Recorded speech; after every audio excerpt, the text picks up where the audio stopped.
예, 그럼 이제 우리의 첫 번째 스플라인입니다. 허밋 스플라인에 대해서 살펴보겠습니다. 허밋 스플라인은 개념은 이렇습니다. 아까 봤던 그런 스플라인의 기초 기본 행렬식은 그대로 쓰고요. 기하 행렬이 틀리죠. 기하 행렬이 어떻게 틀리냐면 허밋 스플라인은 끝점 두 개와 끝점에서의 기울기와 힘을 나타내는 벡터가 있습니다. 그러니까 쉽게 말해서 끝점 두 개와 끝점의 벡터 이 두 개를 가지고 즉 네 개의 자료를 가지고 곡선을 그리는 방법을 얘기합니다. 여기 보면 이제 허밋 스플라인이 그린 예가 나옵니다. 보면 이 두 개의 끝점이 자료가 되고요.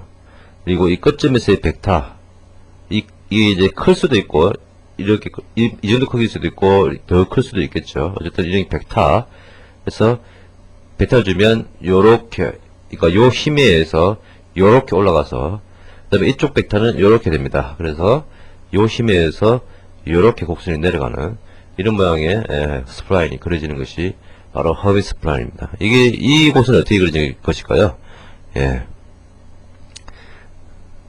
이 곡선은 여기서부터 시작한 거겠죠. 요 벡터에 의해서 요렇게 힘을 받아서 탁 튕겨졌다가 이쪽 벡터 이렇게 나가니까요. 요 방향으로 휘어지는 이런 스플라인이 되겠죠. 그래서 허밋 스플라인은 끝점 두 개와 끝점에서의 벡터 두 개로 곡선을 그리는 방법이 되겠습니다.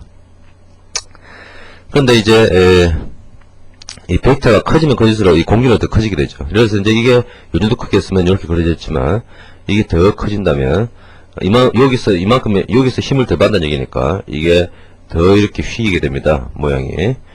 예, 이런 특징이 있죠. 이걸 더 크게 하면 더 이렇게 휘게 되고요. 이쪽 모양으로 비슷해집니다. 여기 바로 이제 허밋 스플라인이 된다는 것이죠. 왜 이런 허밋 스플라인이 먼저 하느냐? 허밋 스플라인이 가장 간단하기 때문이죠.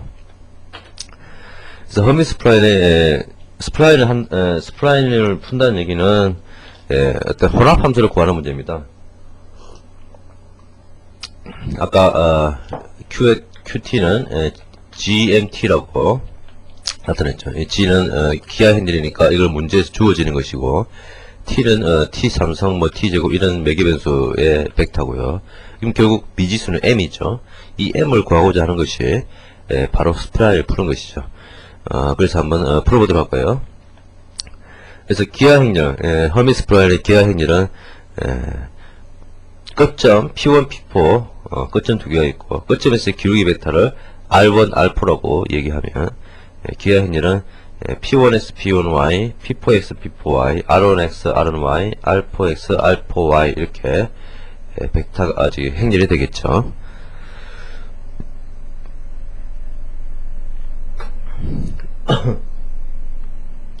그래서 이제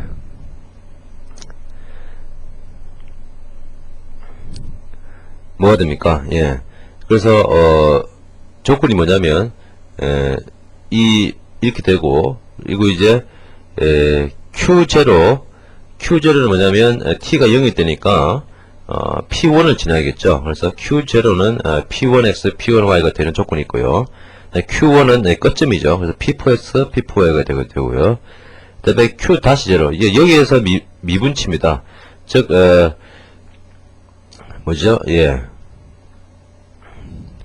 그러니까 허밋 스플라인 이 벡터에 접해서 곡선이 그려지거든요. 그래서 이쪽의 미분치가 바로 여기서 주어진 기울기 벡터가 되죠. 그래서 Q-0는 죄송합니다. Q-0는 R1X, R1Y 이렇게 되고요. Q-1은 이쪽으로의 기울기 벡터니까 미분입니다. R4X, R4Y가 되겠죠. Q의 미분은 어떻게 되냐면 S-T, Y-T 이렇게 되고요. 이것은 이제 GM에서 GMT 행렬인데 GM은 다 상수고요. T만 변수죠. 그래서 GM 곱하기 3T제곱 2T 1제로가 됩니다. 그러면 이제 이런 기초식을 바탕으로 해서 M Q는 GMT로 나타냈을 때 이 M을 구해보자 이거죠. 먼저 Q0 조건을 보면요. Q0는 P1S, P1I가 있으니까 이게 돼야 되죠. 결국 뭐냐면 GM T에다가 GMT인데 T에다가 1을 넣으면요, 0을 넣으면 T는 이제 T 삼성 T 제곱 T 1이죠. 그래서 0을 넣으면 0001이 됩니다. 이렇게 되죠. Q1은 P4S P4I가 돼야 되는데 GM 곱하기 1111이 되죠. 그죠? 1111 1을 넣으면 Q-제로는 R1X R1Y가 되어야 되는데 이것은 G 곱하기 M 곱하기 0010이 됩니다. 왜 그러냐? 예, 0을 넣어보면 0010이 되죠. Q-1은 GM 곱하기 3210이 되는데 이것도 1을 넣어보면 3210이 됨을 알 수 있습니다. 이렇게 4개의 행렬식이 나옵니다. 그러면 어떻게 구할 수 있느냐? 이것은 4개를 다 하나의 행렬식으로 합치는 것이죠. 그래서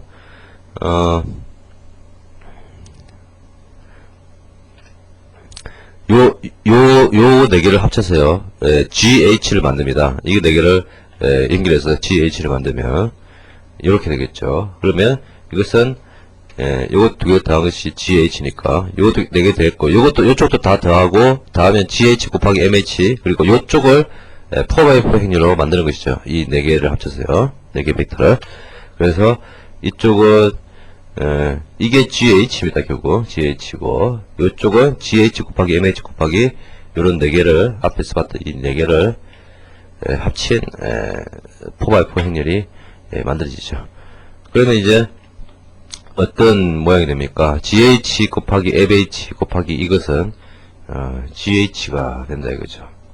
GH가 된다. 그럼 결국 무슨 얘기냐면 GH와 GM 이게 곱한 것이 같아야 되니까 결국 뭐냐면 M은 뭐가 돼야 되냐면요, M은 이 행렬의 역행렬이 돼야 되죠. 왜냐? 이게 역행렬이 되어야, 이 행렬이 역행렬이 되어야 이 2개를 곱한 것이 단위 행렬, 즉 I가 되고, 그래야 GH 곱하기 I는 GH 이게 승립하게 되죠. 그래서 MH는 이 행렬의 역행렬이 된다는 얘기입니다. 그래서 이 역행렬을 이제 가우스 조단 서구법으로 구해보면요, 2-301, -2, 300, 1-2, 10, 1-00 이런 식으로 이 기저 행렬이 구해지게 되어 있습니다. 이 기저 행렬은 혼합 함수의 개수죠. 블렌딩 펑션의 개수입니다. 그래서 이것을 나타내보면 QT는 STYT 해서 GMT가 되는데, 이것은 결국 GMT를 곱하면 블렌딩 펑션이 됩니다. 그죠? 예. 혼합 함수 되죠. 그래서 GB라고 나타낼 수 있고요. 이것을 나타내면 요것대로 2t 삼성 -3t 제곱 더하기 1, 그죠? 그 다음에 이거 -2t 삼성 더하기 3t 제곱, 그 다음에 t 삼성 -2t 제곱 더하기 t, 그 다음에 t 삼성 -t 제곱, 이렇게 블렌딩 펑션이 그려지게 됩니다. 이 네 함수 2t 삼성 -3t 제곱 더하기 1, -2t 삼성 더하기 3t 제곱, 이런 네 함수가 블렌딩 펑션이 되고, 이것을 그래프로 그려보면 이런 모양이 되게 됩니다. 그래서 이쪽은 보면 이게 이제 양 끝점을 나타내는 일값이고요. 그리고 이 기울기 벡터에 대해서 이쪽이 이제 이쪽 끝점에 기울기 벡터겠죠. 이쪽이 좀 더 가중치를 주고 이쪽이 좀 더 가중치를 주고, 보시면 기울기 벡터에 굉장히 둔감함을 알 수 있습니다. 굉장히 값이 낮죠. 예, 이런 식으로 허밋 스플라인이 그려지겠습니다.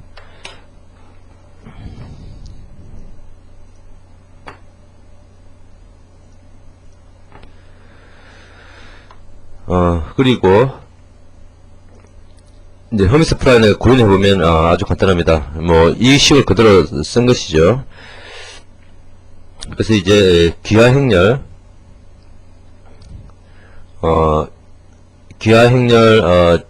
G를 봤습니다. 이 G는 이제 점 4개가 들어오기 때문에 4x2 점 4개, 점 2개, 벡터 2개 들어오기 때문에 4x2 행렬의 크기죠. 그래서 G가 기하 행렬이 되고요.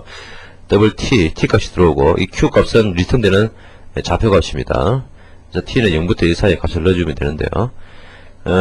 복잡한 3차식이 있기 때문에 이 T제곱과 T3성을 미리 구해놓습니다. T2는 T제곱 이렇게 해놓고, T3는 T2 곱하기 T 하면 T3성이 되겠죠. 그래서 이제 먼저 이 I를 0부터 1 돌린 것은 이제 한 번에 X, 한 번에 Y를 구하는 것이죠. 그래서 QI는 뭐 첫 번째는 x겠죠. 요 식대로 2t 삼성 3t 제곱 더하기 이런 식으로 기하 현이가 곱해가지고 구해지겠습니다. 이 스프라인이 이렇게 이제 뭐 구하는 그 뭐죠?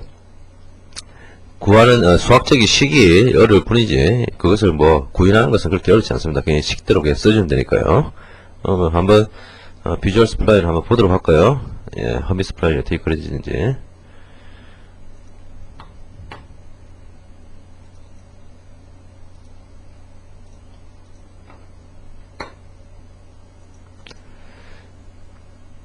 여러분 보이시죠?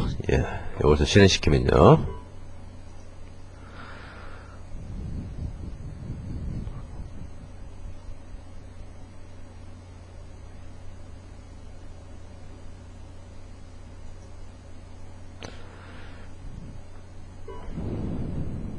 네, 떴습니다. 여러분들 보이게 이 비주얼 스프라인 프로그램은 전에 라그란지 인터폴레이션 할 때 제가 잠깐 보여드렸습니다. 거기에 이제 스프라인 곡선을 여러 개 넣었는데요. 먼저 스프라인을 먼저 허미 스프라인으로 지정을 해놓습니다. 그래놓고 점을 그려보죠. 너무 크게 그렸네요. 다시 해볼게요. 이렇게 그려보죠. 그래서 이제 벡터를 어떻게 줬냐면 이 4개의 점을 줬기 때문에 벡터를 주기는 힘들죠. 그래서 4개의 점을 줬기 때문에 두 번째 점과 첫 번째 점을 연결한 이 벡터, 그죠? 이것을 벡터로 뒀고요. 그 다음에 세 번째 점과 네 번째 점을 연결한 반대 방향으로 이쪽으로 벡터를 줬습니다. 이렇게 빡 때려줬고요. 그래서 이 두 벡터를 자료에서 이 까만 것이 실제 스프라인입니다. 이것은 여러분들 이해를 위해서 그린 것이고요. 까만 것 요 부분이 스프라인이 되죠. 이렇게 이제 포인트를 주면서 여러가지 스프라인을 그릴 수 있겠습니다. 포인트 클리어하면 이제 또 새로운 걸 그릴 수 있거든요. 이렇게 이제 스프라인 그려짐을 알 수 있죠.